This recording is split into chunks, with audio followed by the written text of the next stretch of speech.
Attention, please. Ladies and gentlemen, may I have your attention, please?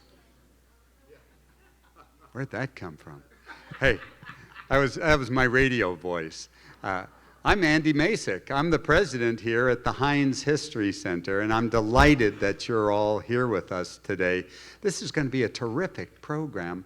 There is a bar. Yeah, there's going to be a bar in the back so you can fortify yourself, because we've got Max King up here on stage. We've got Louise Lippincott. We've got Madarasz, and we're going to be talking about John Kane tonight. So let me tell you a little bit about what the rules of engagement are tonight. Some of you have already purchased your own copy of American Workman, The Life and Art of John Kane, recently published by the University of Pittsburgh Press.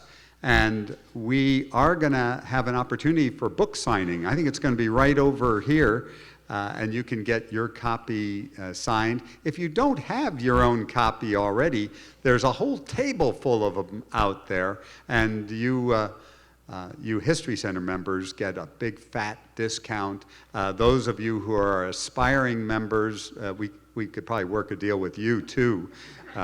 So let's get started here. You know, a lot of people in Pittsburgh know the name John Kane, but they really aren't that familiar with his art. You're going to learn a lot more about him tonight, and you're going to understand a little bit more about Pittsburgh of the turn of the century. John Kane arrived in 1880, but he had a long life and career here that turned him from a day laborer to one of the most revered naive artists or self-taught artists in the world. You're going to learn from the source, because Max and Louise have done a terrific job with this book. And Madarasz, who's also up on the stage with me, has put together an exhibition with Lulu's help. And if you haven't seen the exhibit downstairs, Pittsburgh's John Kane, The Life and Art of an American Workman, I urge you to see that. It's probably the largest concentration of Kane work in the last 75 years in one place. And it also contextualizes that artwork. So the museum will be open till 8 o'clock tonight. If after the presentation you'd like to go and see the real deal downstairs. You know, Louise Lippincott is a name that's familiar to most of you, and for good reasons, Louise. Some of you know her as Lulu.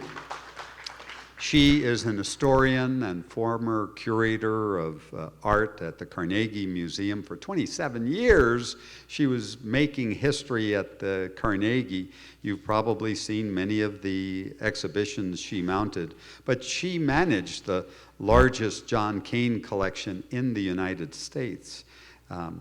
She previously had curatorial positions at the J. Paul Getty Museum and the Philadelphia Museum of Art, and she was the guest curator for our own John Kane exhibit here at the History Center.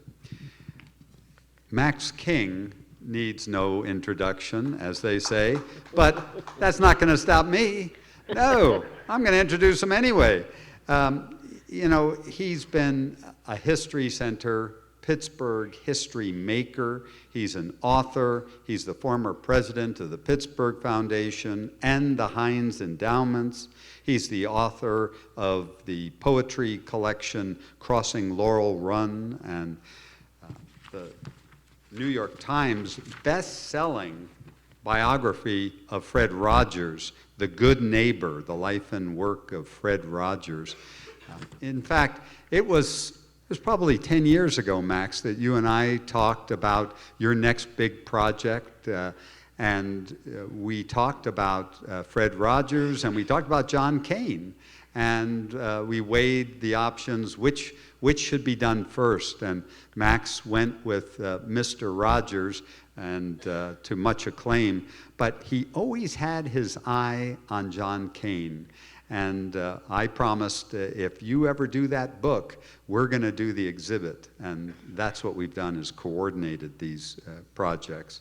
But when Lulu came on the project, that's when the thing really took off, because she has that art background that complemented Max's storytelling skills and his amazing historical research.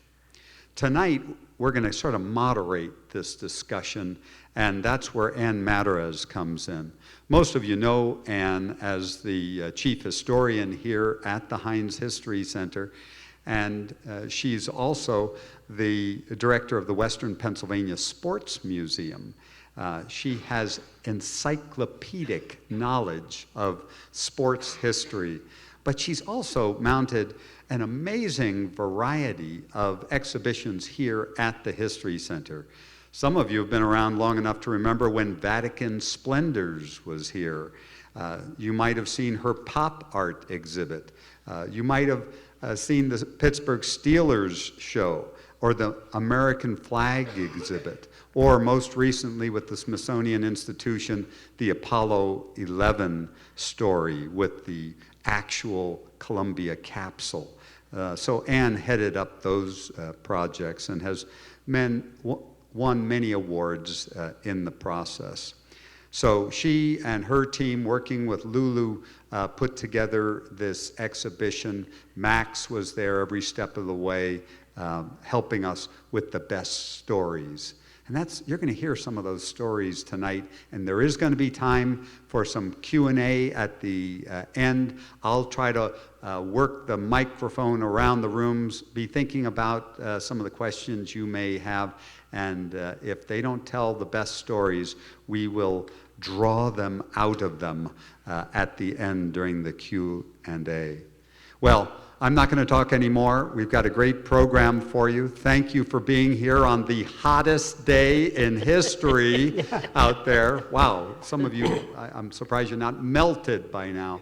So here's the team that's going to tell you more about the American Workman and the wonderful book that has been crafted by Lulu and Max and the exhibition that complements it. So I'm going to turn things over to Ann Madarasz. Is that right? Perfect. All right.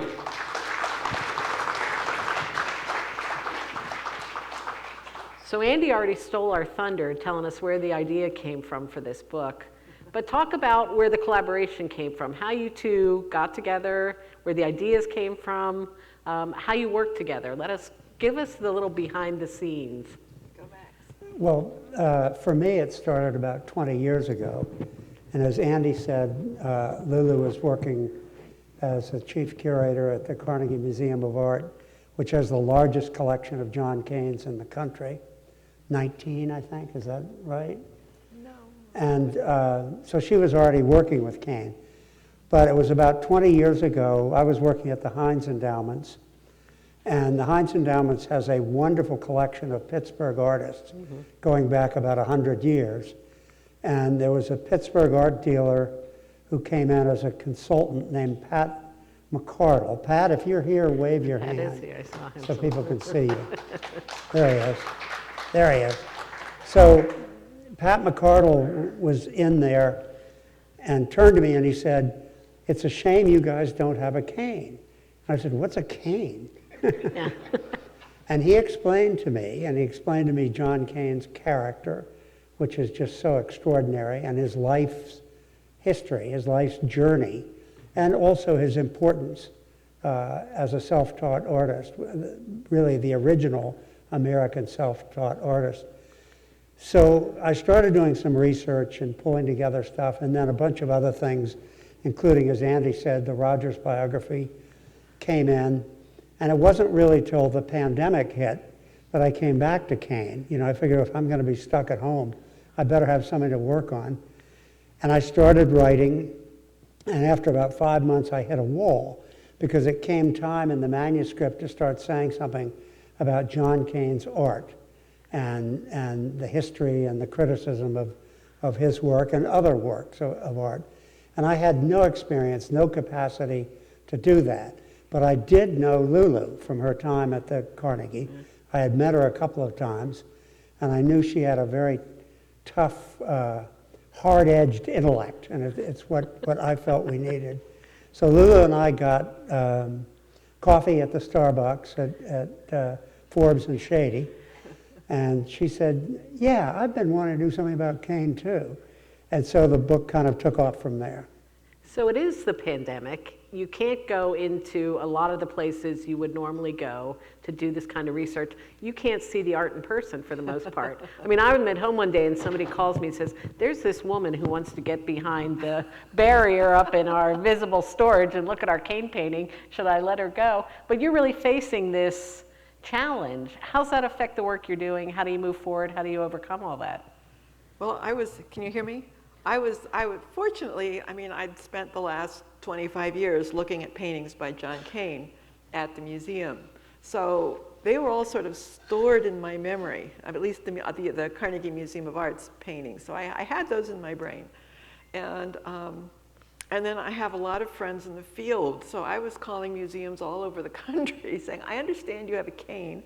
Would you go look at it and take a photograph of this detail for me? Or would you arrange to have your conservator x-ray this portion of the canvas? So I had a whole bunch of people out there who were sending me stuff. It was very frustrating not being able to visit them in person, but I learned an awful lot from my colleagues as I contacted them about their paintings and got their input. And then there are a great many Kanes still here in Pittsburgh, both in private and public collections. And I was quite shameless about calling in favors, inviting myself into people's houses, squirreling away in the archives, even when they were closed to the public. And then online turned out to have all sorts of fabulous sources. So in the end, we got a lot of new material that way. Yeah. And you know, the other aspect of that, for me at least, was that COVID was a boon from the standpoint of having time to write, because all these other obligations and opportunities went away, and so there was plenty of time every day to write. And so it went faster, and I got to the point of bringing in Lulu faster than I ever would without COVID. And how do you two work out who does what, who writes what? Because you're both pursuing, you know, Lulu, as Andy says, trained as a historian, is used to working with these kinds of sources. You're both pursuing that primary narrative.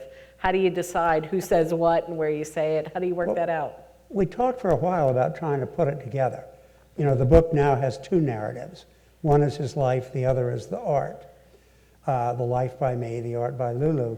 And we talked for a while about putting it all together into one package. And we finally agreed that that wasn't going to make sense because each piece would kind of get in the way of the other. So what we finally agreed to try, we didn't know it would work, but we agreed we would try. I would write the life and I would pass it to Lulu and she'd critique it and read it and edit it. She would write the art and do the same. So we sort of ended up passing it back and forth that way.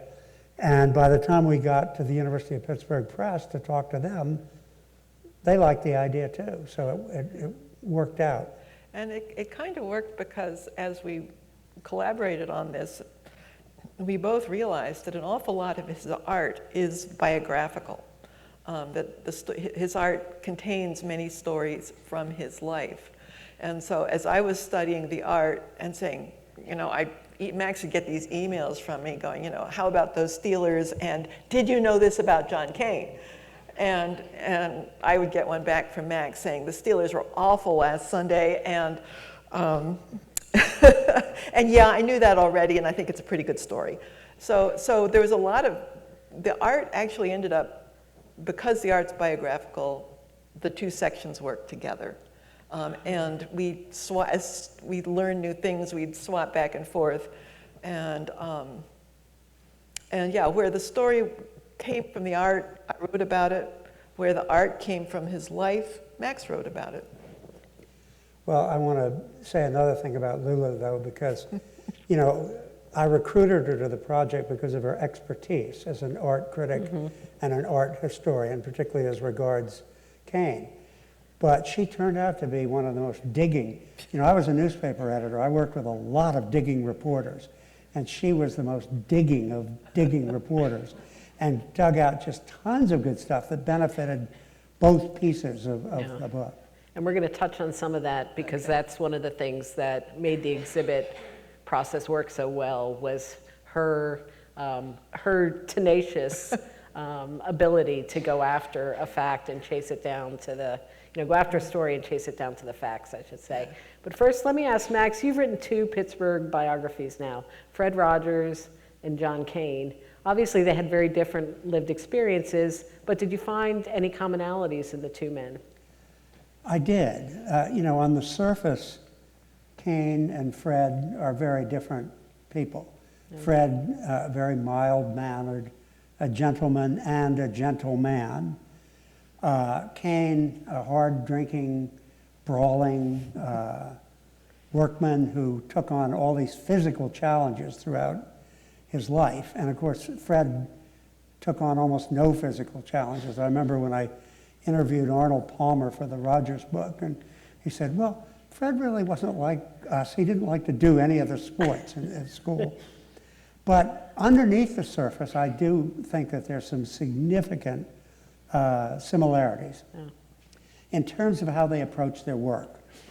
A lot of people don't understand how extraordinarily focused Fred Rogers was. He was able to achieve what he did because he was relentless in his focus, and his focus on the excellence of the education that he was presenting for children. And most television wasn't excellent in terms of what they presented to children.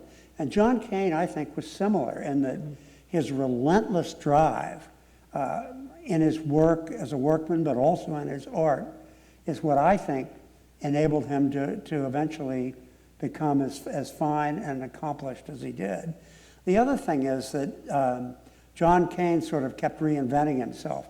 First he was a steel worker, then he worked in Henry Clay Frick's coal mines, and then he was a painter and a street paver and a bridge builder, and he worked in construction. He went to Akron and helped build several of the big tire plants that were being built at that part of the century. So he kept reinventing himself again and again. And look at Fred Rogers. He did the same thing.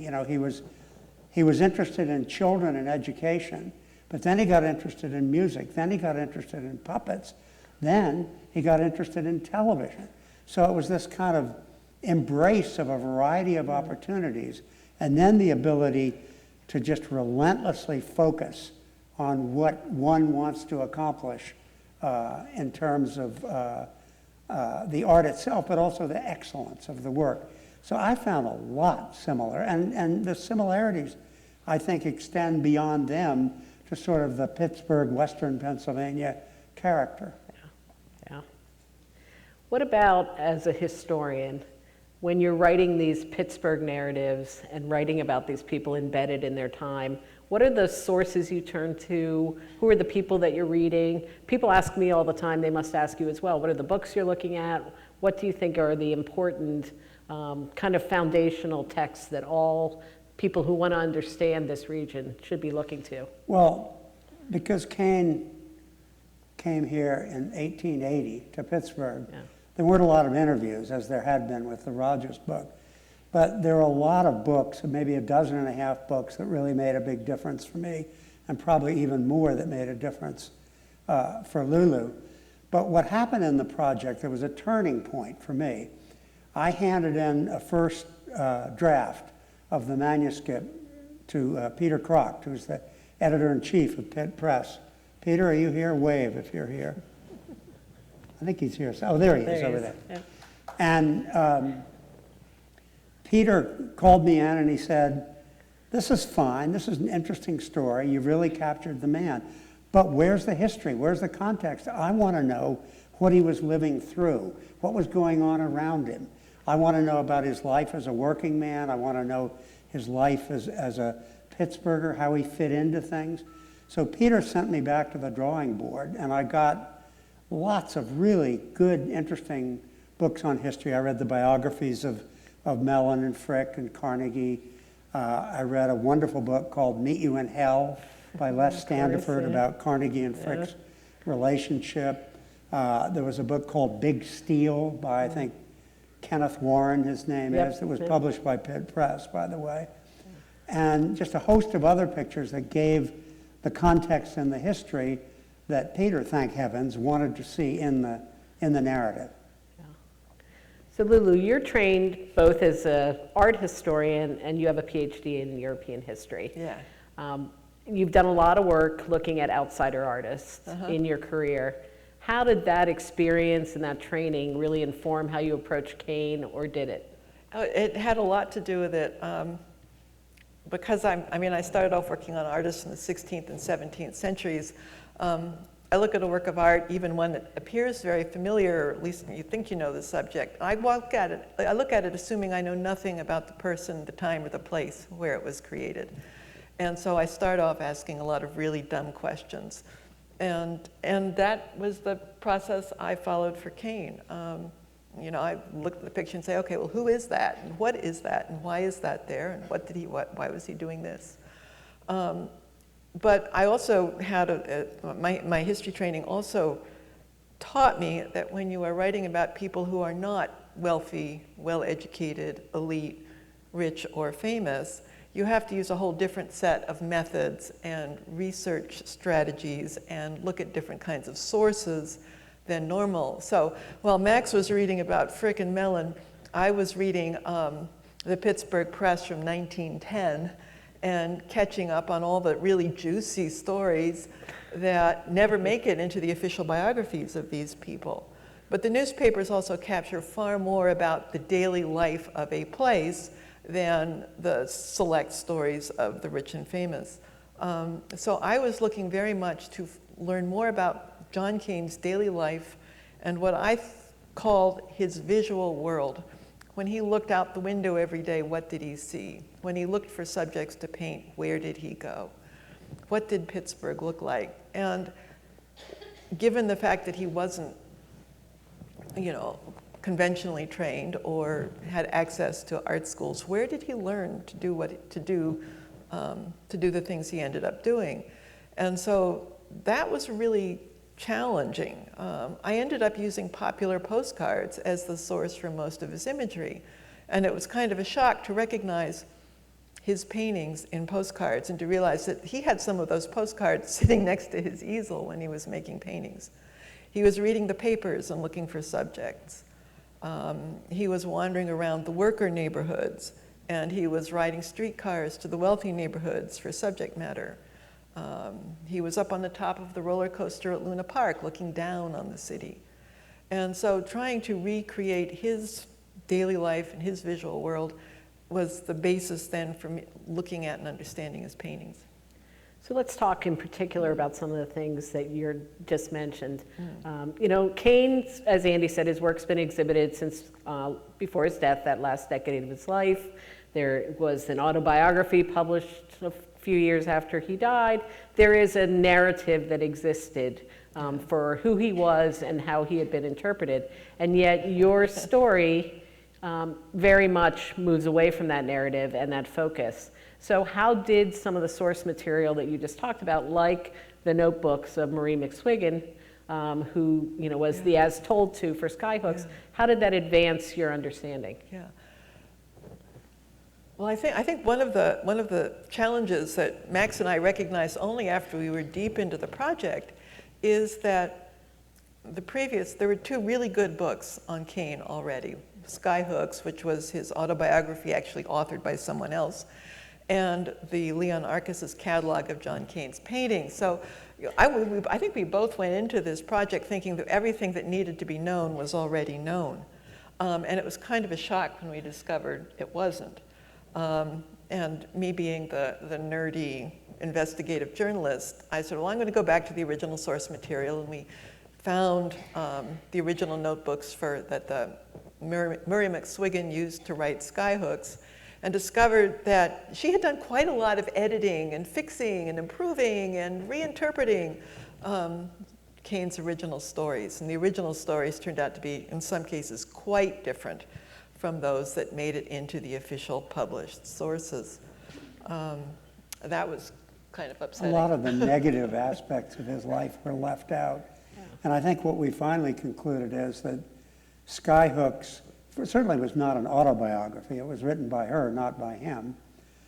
Using his words, it's true, but it had been shaped in a way that it was more marketing probably than anything else. And this becomes something we wrestle with and argue about and talked about in developing the exhibition is we wanted to infuse this story with voice. And clearly in the book, you want to do the same thing.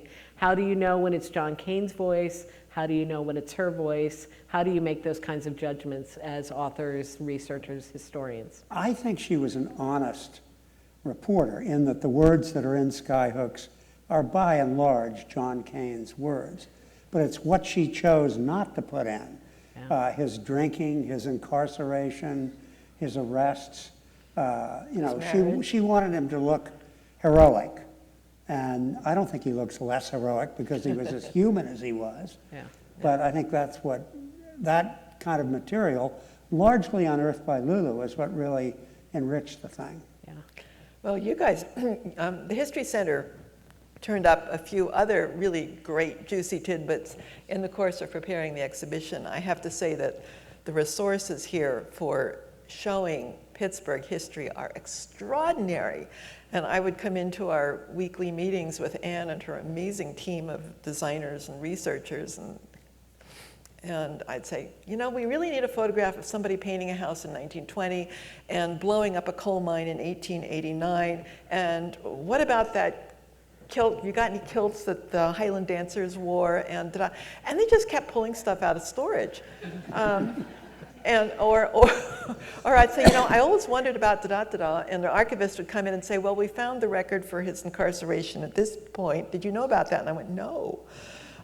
So the collections here were just an extraordinary resource, both for the research that went into the book, but also for the presentation to make his visual world and his personal experience real to people in the 21st century.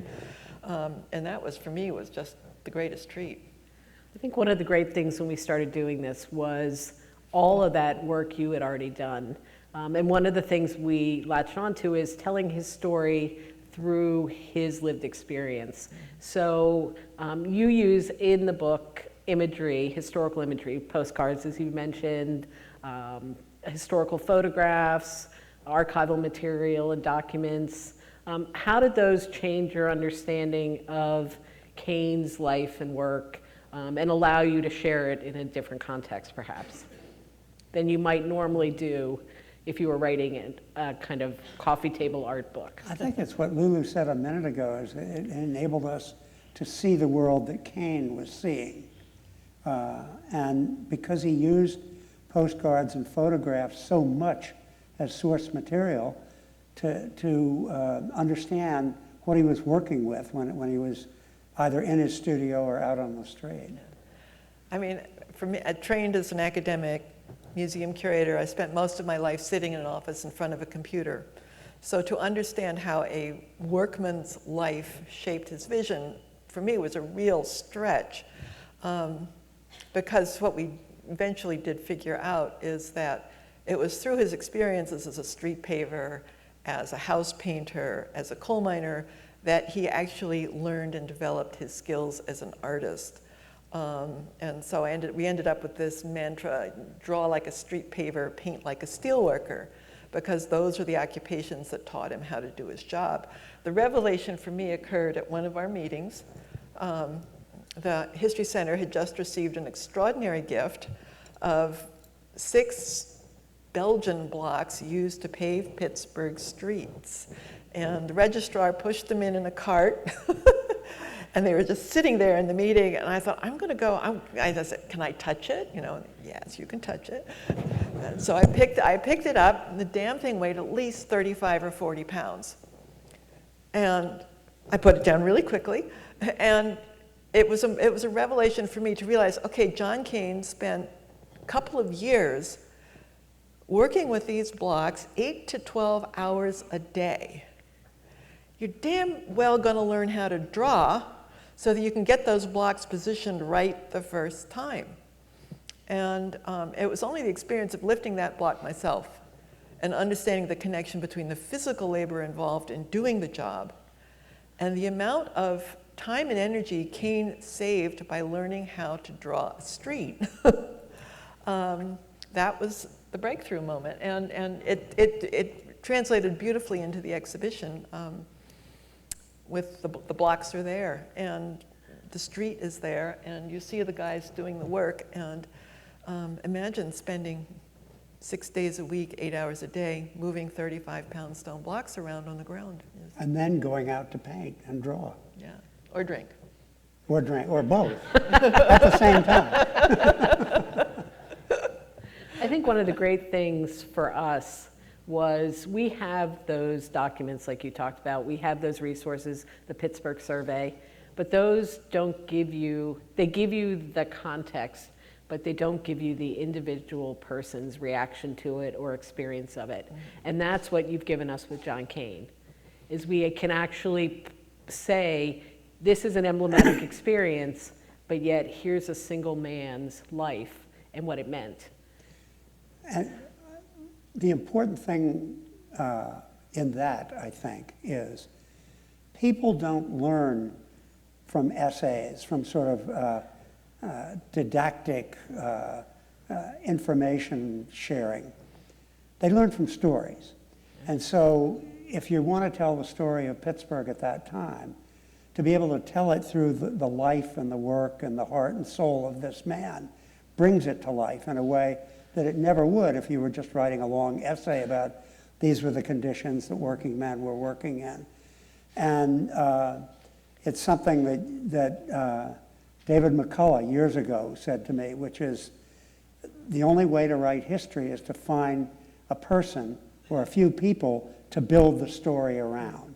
Yeah. And that's what he found as a successful formula for writing good history, storytelling. And John Kane was a great storyteller himself through his paintings. Each painting is a story. And it takes a while to sort of decipher the story, to find the story, but each painting contains a story that's drawn both from his life and from the experience of Pittsburgh working people in the early 20th century. And it's a remarkable survival, again, speaking as a historian. First-hand accounts of their lives by workers are incredibly rare. And for someone like Kane, who left both a lot of words and these amazing pictures, it's a unique resource for American history, not just Pittsburgh history, but American history. So we talked about postcards a minute ago, and we talked about this historical imagery. Let's talk about a postcard and a painting and what they have in relationship to each other. How much did Kane copy the postcard, or how much is he painting a world that he knows or trying to capture an experience that he remembered or had? Both. Both, to be honest. He made different kinds of art for different purposes. There are some pictures that he made very quickly to sell to friends, to people he worked with, to members of his working class communities, and those were often copied almost directly from postcards. And certainly at the beginning of his painting career, which began long before he started to exhibit in the Carnegie International, but beginning in 1908 and right up into the 1920s and early 1930s, he was basing many of his pictures on postcard subjects. And figure paintings, you can recognize figures that he's copied from postcards, from old master paintings, from landscape views, but he never copies them completely. And as he gets more confident and more experienced and more ambitious, the postcard is only the starting point for what becomes a very creative process. So this landscape, for example, from the late 20s, early 30s, that's almost certainly the postcard he used as an inspiration. He had been briefly to this part of Pennsylvania, but not long enough to make real drawings or sketches. So he started with the postcard, and he uses the postcard to lay out the main lines of the composition. But he was very frank in his interviews that he never just painted exactly what he saw. He also painted the way he thought it should be. So lines change, gardens get added, trees move, cows pop up in the most unlikely places. He puts in houses where they don't exist. And this is part of his storytelling process and technique. But it is also the result of his very well-developed sense of design. He was never a great draftsman. He couldn't draw like Picasso. But he has an extraordinary sense of linear design and pattern, again, learned from street paving, that shows up in the way he lays out and composes his pictures. And so one of the reasons he caught on with so many very sophisticated collectors of American art in the United States in the 1920s and 30s is because his design skills were as sophisticated and as interesting as anything you would see from a more conventionally trained painter. And it is that sense of design, balance, proportion, movement, these abstract qualities that have given these pictures their enduring quality. You know, early in Kane's working life, or in about the middle of his working life, he made a living for a while painting over photographs. He went around from house to house, mostly up in Butler County, and he would knock on the door and he would offer his services to a family and say, do you have a picture of somebody who you really care about? Maybe it was a son who had left home and never come back, or a bride or something like that. And then he'd take the picture, he'd have it enlarged, he sent it away to Chicago to have it enlarged, and he'd paint over it, he'd turn it into a portrait, in effect, and then sell it back to the family. And that use of photographs goes through his whole life. You know, it started then, but he used photographs in a variety of ways as reference points afterwards, like as he used the postcards. But at one point, it got him in a lot of trouble because a competitor of Kane's, Milan Petrovitz, they were both members of the Associated Artists of Pittsburgh, bought one of the Kanes from a show and showed that underneath it was a photograph. It was an old one that he had done from most of his late work. Almost all of his late work was original and used a photo or a postcard as a basis, but he didn't paint over it. But that got him in a lot of trouble. And one of the things that I thought was wonderful and remarkable is that art critics and other artists and museum directors from all over the country came to John Kane's defense when he was accused of being, in effect, a copyist, and said, no, this is an extraordinary original talent. And so the whole art community sort of stood up behind him and stood up for him. Right. That painting, by the way, is in the exhibition. Yep. It was known to scholars only through a photograph dating back to the 1930s. And through connection of Max's, it turned up in a local collection, and it's in the exhibition. It was a sort of landmark moment in Kane's career, and you can see that you can see very clearly the half that's the photograph, the half that's the Kane, and you can see what Kane added. So you talked about Kane as a storyteller through his words, and Lulu, you both talk about him as a storyteller through his art. You started to look at his art. A lot of people could look at it and say, those are beautiful Pittsburgh landscapes. And he talks a great deal about beauty. But you also started to see other stories that he's using his art to tell. And I think the next slide was one that was really, we skip. But let me skip back and talk about this. So this is one of those finds that Lulu talked about that we made as the exhibit, and the book's drawing to a close, you're going towards publication. And this is a piece that when we reached out to Gallery Site NTN, they said, well, do you want to use this drawing?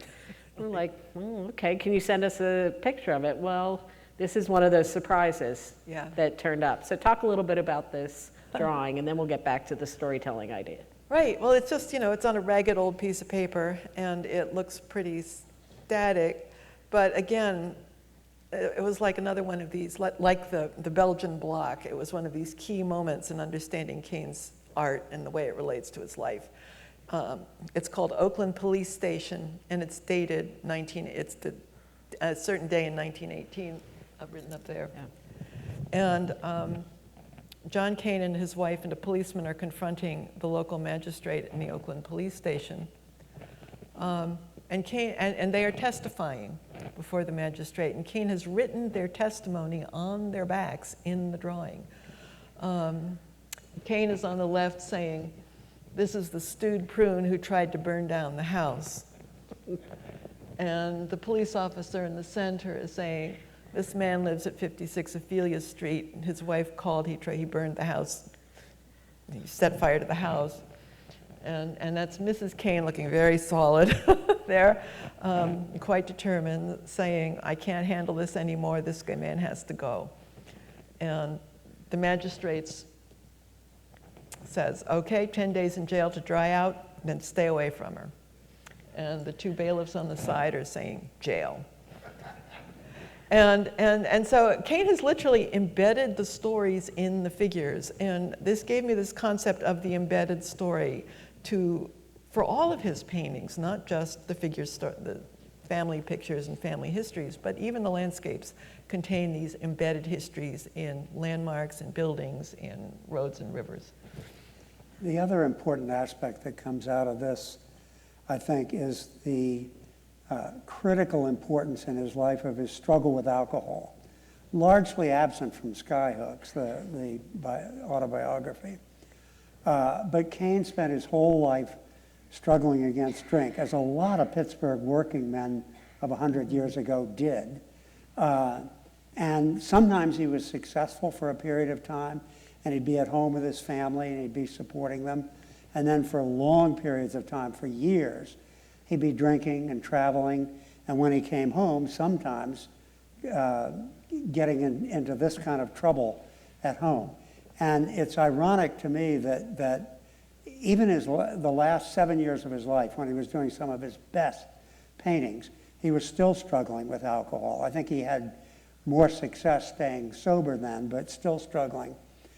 And he died in 1934, the year before Alcoholics Anonymous was founded in nearby Akron, Ohio. And I think if Kane, the interesting question for me is, if Kane had gotten effective help for his alcoholism somehow, somewhere during his life, would he have been a better artist, a greater artist? Or maybe not. Maybe he just would have been a workman. Yeah. And do you think that appeals to the readers of the book, the visitors to the exhibit, that here is a man that you see in all the kind of complexities of his life and his character? Yeah, I think that's a big difference between the book that we've created and previous books. This is an attempt to show all the struggles in his life as well as his accomplishments. Yeah. And so instead of just portraying him as a hero, he's portrayed as a man with huge, difficult flaws that he struggled against, which to me makes him even more heroic that he accomplished what he did. He's certainly more human. And he was honest about them. I mean, he painted a lot of self-portraits. 2 of them were in the exhibition, and they are all him studying his character, his life, his past, his future, and going, who am I, where am I, what's next? So many of his paintings stem from this sort of self-examination or the examined life. And they actually record some of his struggles to understand himself and to control his urges. I think the classic painting before and after, the final painting you see in the exhibition, you have 2 John Kanes. You have a handsome young man facing an older, worn out, dissipated man. And they're both John Kane.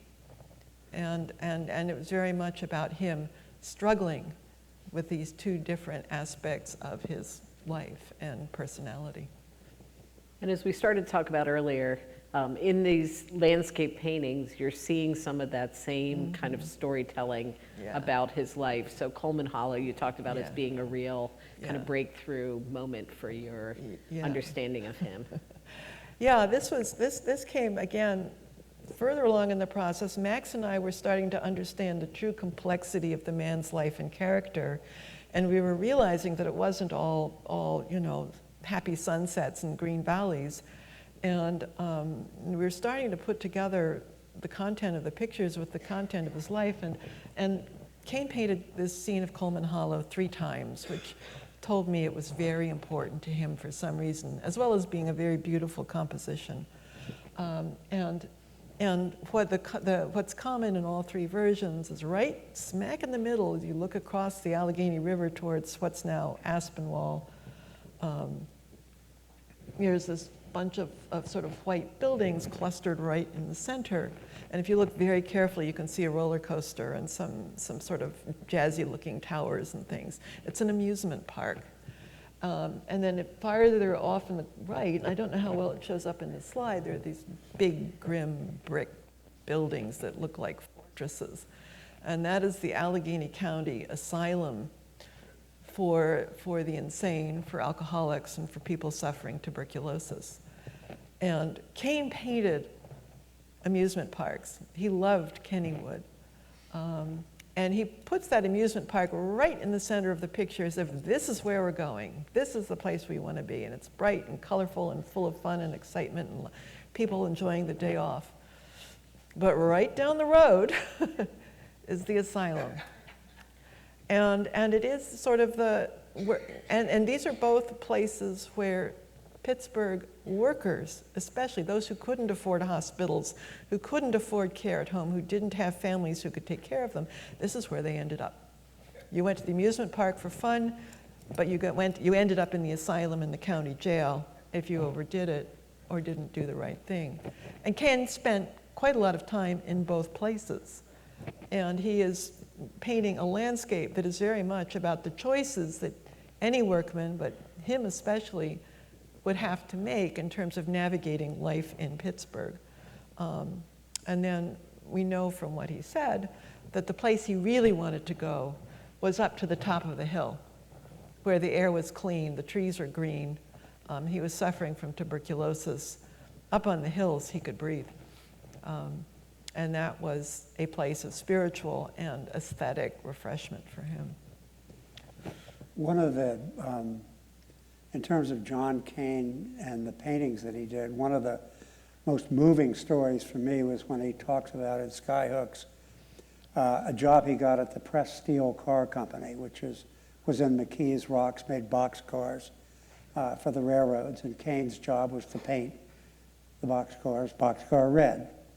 But he discovered some other paints on site, and on his lunch break, he started painting pictures on the sides of the boxcars. And the foreman came out and said, "All right, John, you can paint something like that if you want on your lunch hour, but later you got to paint over it with boxcar red." And Kane later said that that's sort of what was the pivotal moment for him of going from being someone who sketched and drew to being an artist, a painter. And what he said so interestingly is he didn't fall in love with painting, he fell in love with paint. He loved the texture, he loved the colors, he loved the smell, the feel of paint. And it was for the rest of his life that drew him to his work as much as the beauty of what he was depicting was the paint and the qualities of the paint itself. And he became quite accomplished as a mixer of paints to get different colors. And that leads me to a couple quick questions, because I know we want to get to the audience questions. One, the exhibit question. So you just talked about him mixing paint. So our audience is very different than some of the audiences you might have worked with. Lulu, at the Art Museum, we used a lot of techniques, design techniques, to involve people in this story. So talk about what you think works there, what was successful, and maybe where we didn't quite hit the mark. Sure, tell us. Whoa. Okay, this is, where did I screw up, in other words? No. Well, it was very different from the art museum approach. In the art museum, it was how many different ways can we keep people from touching things? And here it was, how many things can we put out there for people to touch? Now I realize that these are both different sides of the same coin, which is that when people go to art exhibits, they like to touch things. And it's better that they touch the things you select rather than the things they just randomly want to feel the surface of. So the whole sort of engagement, interactive process was fascinating for me because I've been trained to just, let's say, make them look at the art, just look at the art, don't talk, don't do, just look at the art. And so it works, because I've had, one of the great joys for me this spring has been coming back to visit the show and seeing the way that people engage with all of the materials in the galleries. And some people are looking at the maps, and some people are looking at the pictures, and lots of people are reading the labels, which is really exciting. And I think the variety of different kinds of approaches to the subject matter and to the art provides a rich experience for almost everybody. I did have the horror of watching a junior high class go through, and they found every interactive in 30 seconds, completely rearranged everything in ways that the education department never dreamed of, and then tore out of there for the cafe, I think. But they got something out of it, you know, and so I've been really thrilled by the outcome so far. What was so great for me was seeing the History Center take this as an opportunity to tell a really important part of Pittsburgh's history, 1880 to 1930, maybe the most important part, but tell it from the perspective of the working person. Not so much of the history you read about Pittsburgh is about Carnegie and Frick and Westinghouse and the titans of industry. And the History Center focused on the conditions of work, the lives of working people as a way of bringing it to life. And if we'd gone to an art museum, there would have been a dutiful amount of information about working people in Pittsburgh, but the History Center just took it in a whole different direction than an art museum ever would have, I think. Yeah. Thank you. And we had so much fun doing it. One more or two more quick questions. Let's just go back to John Kane. What does he teach us about Pittsburgh? And you've talked some of this. And what does he teach us about our nation and our world? Why is he relevant? Why should we care? Well, I'll come back to something I referenced a minute ago, which is how well I think he exemplifies Pittsburgh's character. Pittsburgh is known as a hardworking town. It's known for enterprise and an orientation toward hard work. And Kane's relentless, despite all these obstacles that we report in the story, all these obstacles, he was just relentlessly focused on both his work as a working man and his work as an artist. And the big lesson of his life to me is keep on keeping on, and you'll get there eventually. Lulu? Well, actually, the big lesson that John Kane taught me, and one I've learned from a few other artists in the past, was humility. That, you know, I mean, I've got all my fancy training, and I've worked on Renaissance artists and all this other stuff, and there is a tendency in the art field to talk about artists like Kane as primitives or naive or outsiders, or so there's an awful lot of language about artists like Kane that place them in this position of not like the really good ones. You know, they're all hanging in the Museum of Modern Art in the gallery of popular art, which is sort of like, you know, saying, okay, there's pop music and there's Mozart, and he's not Mozart. And I think that having the chance to engage with him on his own terms, as opposed to conventional art museum terms or conventional art historical terms, made me realize just how creative and skilled and what great innate talent as an artist this man had. And that he, as Max has said, as he worked so hard and against so many obstacles, both self-inflicted but also societally inflicted. And he made work that has lasted. And that is for me, it was a lesson in humility that, hey, we thought we knew everything about this guy. We thought we had him in his little tidy box. And nope. No, there were an awful lot of things that we were wrong about when we started.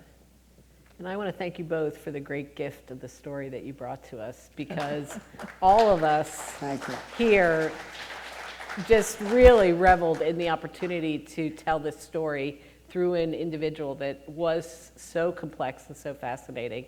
And I think one of the things we've talked about is, and that really struck me is, Max, you talked about one of your favorite stories. One of my favorites was when he painted those offices at the National Tube Works, which seems like a very mundane job, and yet he talked about one of the best jobs of his life and how he got to talk to the clients, in essence, and hear what they liked, and they liked his ideas. And I think the relevance to today, when people are searching for, they want their work to be meaningful and to matter, and they want to find that creativity in their lives. For me, that experience of being able to tell a story of someone that had that experience was just so powerful at this time in, I think, our nation's life and, kind of experience. So thank you very much for bringing that to us. And I think, Andy, you're going to roam the audience in search of the things That's right. we I'm haven't going to explored. give you an opportunity to ask your questions. But before you do, there is one question I have to ask, because, Pittsburghers love a come-from-behind story. They love underdog stories. And here's this guy who, I think he was 30 years old when he got drunk one night, and on the railroad tracks, a switch engine with its lights turned off came and ran him over, sliced off his left leg. So this man that we've been talking about, he's missing his left leg. Before he got crippled by that accident, he had been a boxer. Yeah, he'd been a laborer, he built streets, he painted cars and houses, but he also boxed. He went 3 rounds with Gentleman Jim Corbett. He was a good boxer. And after he got his leg cut off, he has to reinvent himself as not just a laborer, but as an artist. But he's got an ego, and he carves himself a wooden leg, or adapts and modifies a prosthetic wooden leg, and gets back into the boxing ring and wins. This guy is irrepressible. So, Max, I think you were the one who revealed that story to me anyway when I read the book. And what's important to remember is that kind of an injury at that time in Pittsburgh's history, before the turn of the 20th century, usually was a death sentence for a workman. They'd never get another job. There was some help from Catholic charities, but there are no government programs to help someone who had a disability like that. And he pulled himself through and went on, not just to box, but to continue to do all these heavy construction jobs and then turn out every evening and paint. It's a remarkable story. Okay, there were some questions. Tell us who you are and be brief and to the point with your question. I'll try to be. I'm Eric Marchbein. I had 2 questions. One was about Belgian bloc and the other's about art history. I think I'll go with the art history question. When Blake Gopnik came to Pittsburgh to do his due diligence on his biography of Andy Warhol, he expected not to find very much here because Warhol sometimes didn't even admit he came from Pittsburgh. And what he found was that John Kane had wielded an enormous amount of influence on Andy, not only as an outsider doing things that were unacceptable, flying in the face of what the art establishment wanted, but visually as well. What do you think about that? Just for you. Then. Okay, I think it's absolutely right. I mean, I think that they have a lot in common. The immigrant family background, Catholic religion. Both of them as artists draw on Catholic imagery, the Bible, biblical stories, as major inspirations in their art. So there's a strong Catholic sensibility for both of them. And then both of them originate as commercial artists. I mean, Warhol did train at Carnegie Mellon. He had classes at the Art Museum, so he had a more conventional training. But his first work as an artist was as a commercial artist and graphic designer in New York. So turning a very sort of neither of these men started off on what looked like the winning track when it came to art careers, but they take similar things, which is this Catholic background, immigrant drive, I would call it, and then these design skills acquired through work to become major modern art figures. So yeah.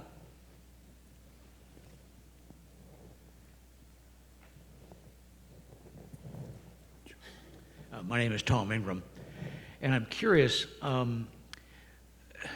it just seems to me I'm not an artist or an art aficionado, but it looks to me like John Kane's work, you could almost, what I'm wondering is, would that have been to some degree some kind of an inspiration for the rise of what was, I believe, referred to as regionalist and realistic art?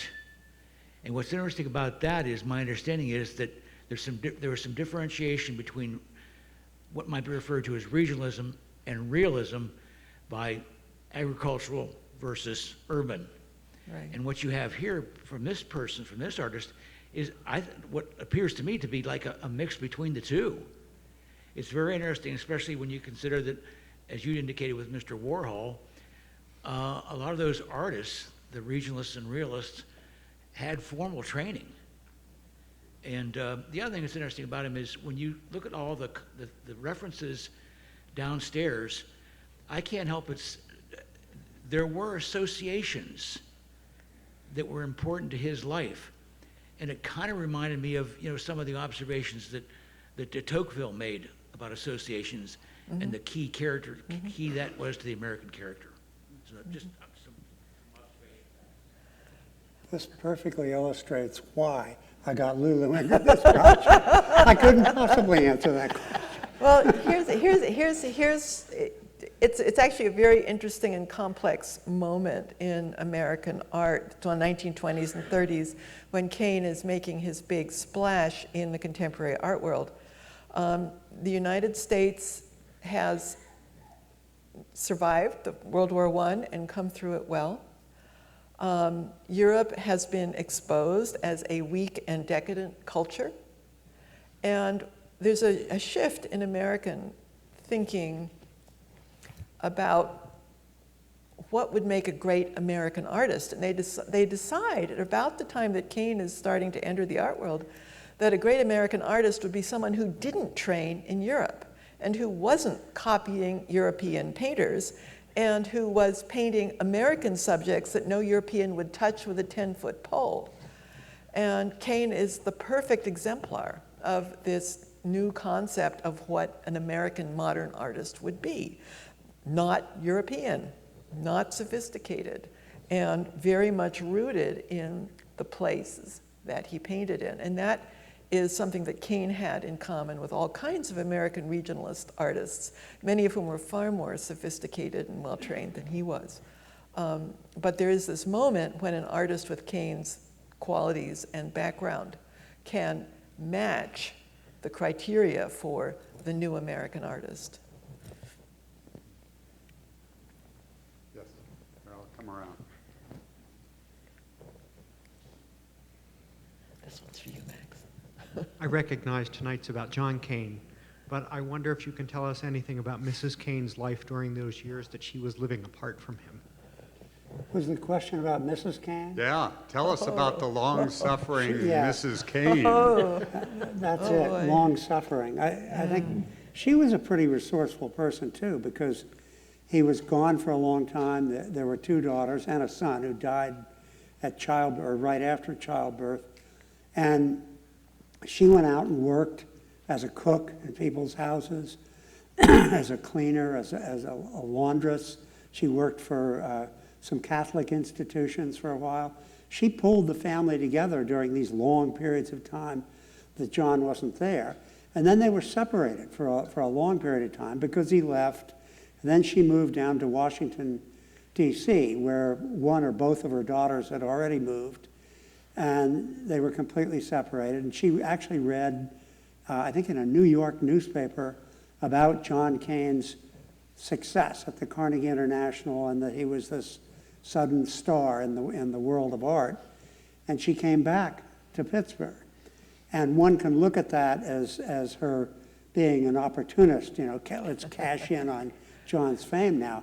But I do not look at it that way, because over the next 7 years, during which John did what I think is his very best work, really incredibly exciting work, and he worked really, really hard, she created the conditions for him to be able to do that, to stay somewhat sober, to stay in a position to do a lot of hard work.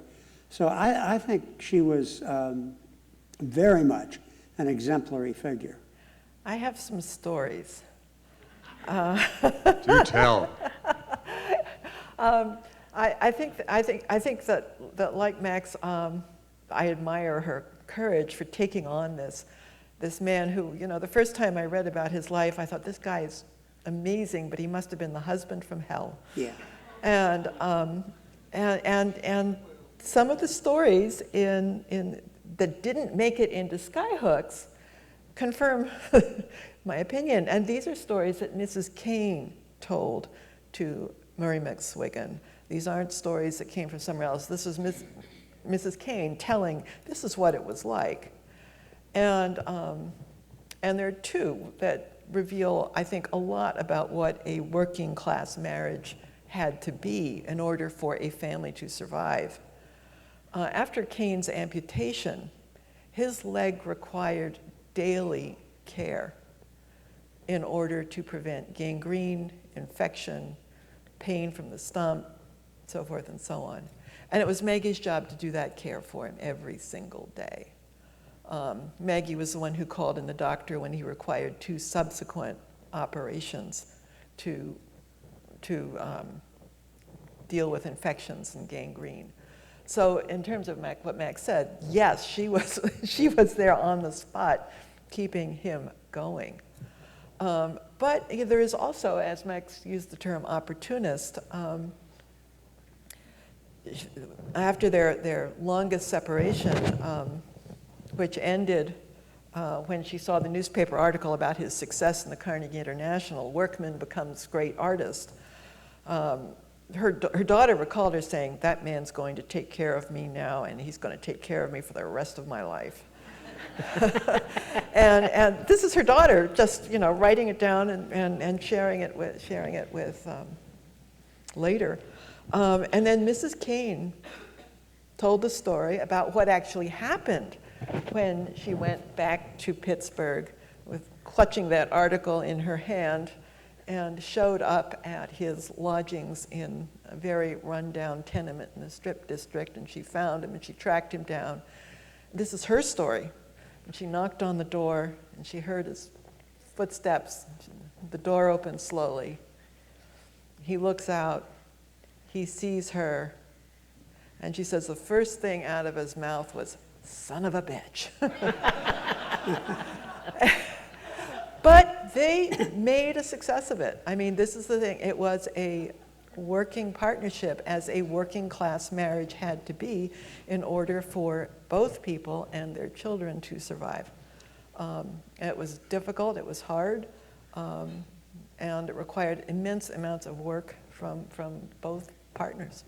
And by the way, the struggles that they had as a couple and as a family were in no way unusual for that time. Yeah. One of the really useful books I found was called The Shadow of the Mills, also published, I think, in the 1980s by University of Pittsburgh Press.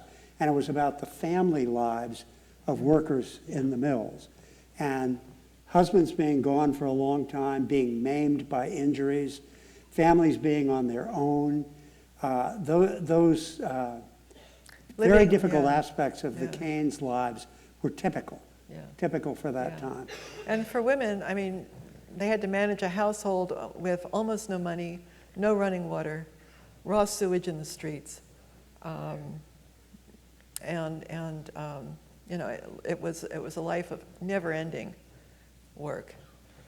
And this is the period that the Pittsburgh survey was done. Yes. Just to tell us in a few words what the Pittsburgh survey was and what it revealed about this city. It's really one of the first and most important social surveys where social scientists are saying, look at the ills of urban life and industrial life. How can we go out and study them? And progressives are saying, and put programs into place to make people's lives better. And where do they choose to come but Pittsburgh, and embed these 6 social scientists right into different aspects of the city's life, work, health, and family life, and report back. And it becomes, to this day, incredibly relevant for understanding what this life was like, what this experience was, and kind of the viewpoint of social reformers of how are we going to change the urban experience and change the American experience for these people who are living it. So kind of lives on as an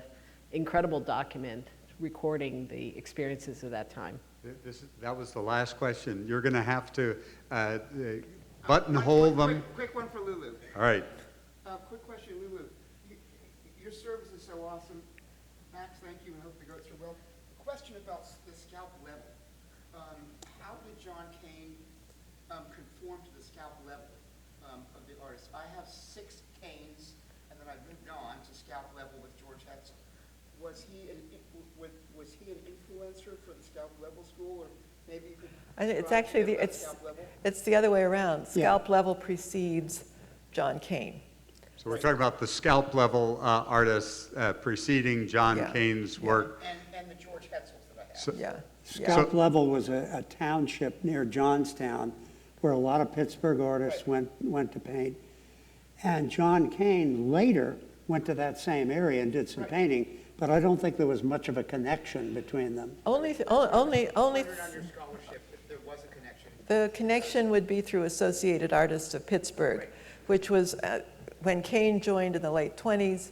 The older generation of scalp level painters were just ending their tenure there, and Kane was just coming in. So it's really, there's a generational difference. And Lulu, what was the big breakthrough? What year was John Kane discovered and exhibited in the Carnegie? 1927. 1927. That preceded scalp level. No. Followed. That followed. All right, I think that brings to a conclusion. Thank you, Max and Lulu and Ann. This was terrific. Those of you who don't have your book, go out and get one. Bring it over to this table here, and you can talk to our authors a little bit more there.